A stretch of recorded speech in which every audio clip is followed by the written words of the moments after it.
All right, babies, it's that time again. Oh, yeah. Sun's just, coming up. Oh, yeah, baby. Behind me, this picture here is my favorite painter. His name is Wasily Kandinsky, and he was the first abstract painter. And he's from Russia, and I love his stuff.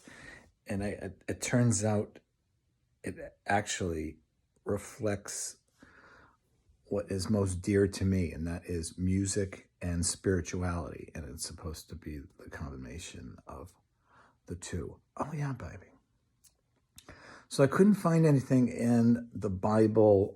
And then I went into this here.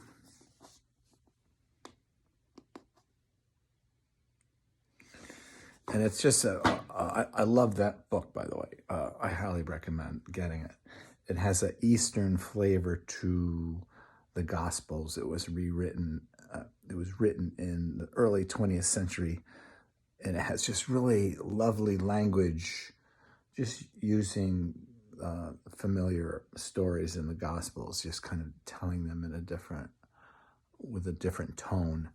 And it takes out all the vengeance of hell, but still has Jesus as the center mouthpiece of God to bring us into full communion with him, which is what it's all about, right? So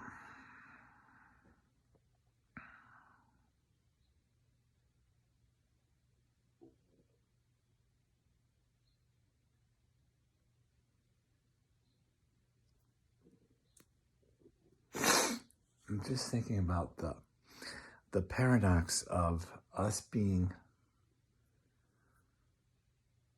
children in God's playground, as well as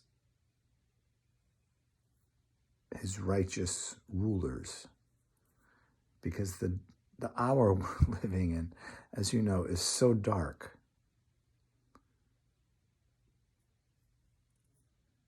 And the paradox is, how can you be light and playful when you're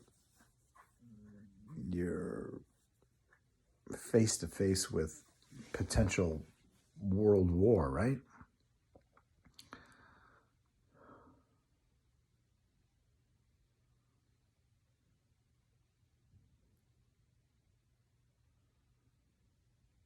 And it's just that striking that balance just cannot be done without the Spirit of God. The Spirit of God is really who does it, which ends up kind of looking a little bit like this.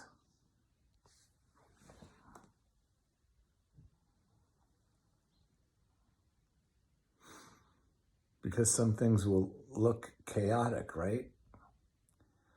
And then some things will look beautiful. And it depends on where you are,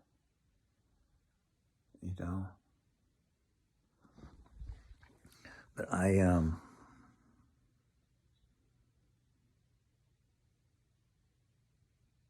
tend to focus in on the playground aspect of things because it's where I find myself free and I find the Spirit speaking to me in that way.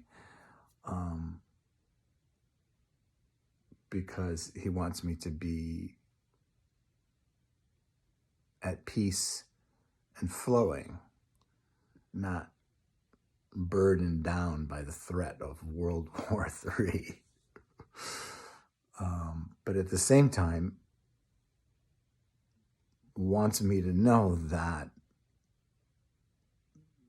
because I understand he wants to use us in this hour to stand with him, to believe for others, to send his love and peace in places where there is none,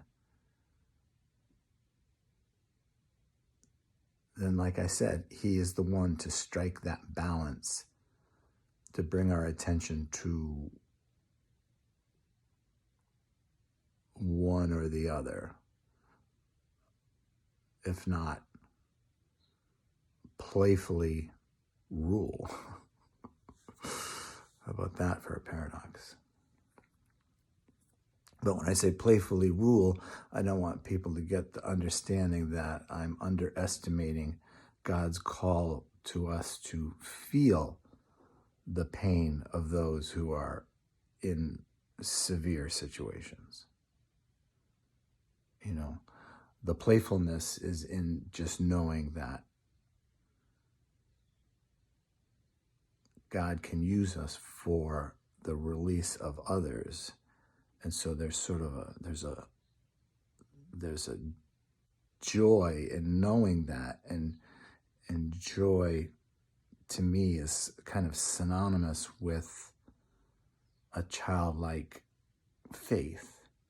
You know, when Jesus says, you can't enter the kingdom of God unless you become like one of these little children. I think that's what he's getting at. There's no pretense to what and who we're about. We are completely, joyfully in union with him, so that we're not worried about what we shall wear, if we'll be fed, if we'll be cared for. He will do that, because that's what love does. But when we're in that space, then we're one with him. And when we're one with him, we can't shut ourselves off from recognizing the severe circumstances some people are finding themselves in.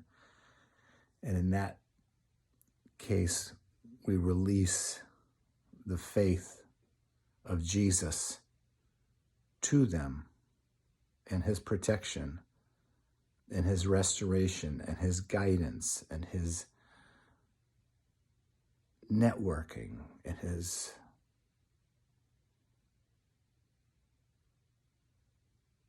gift of himself to be discovered and learned in these dark times.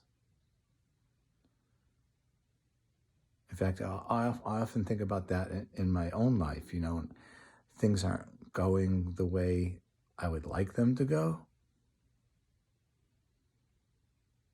I'm more apt to be looking to the Spirit, and the Spirit is always ready to embrace me and teach me and comfort me and guide me.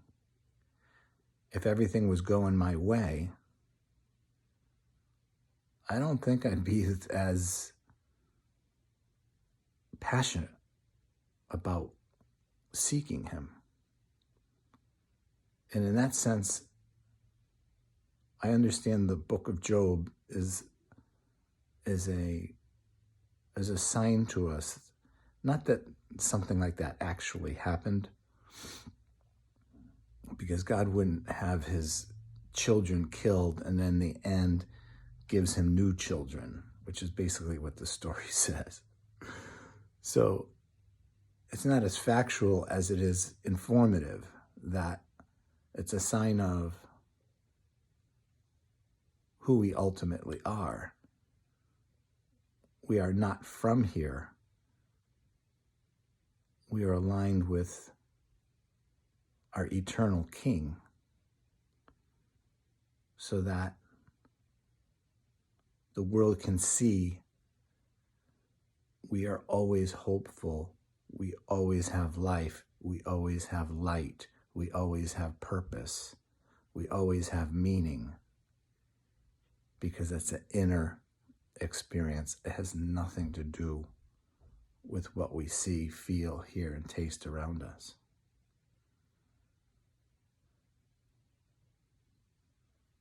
And so there it is. That's where I am. Where are you?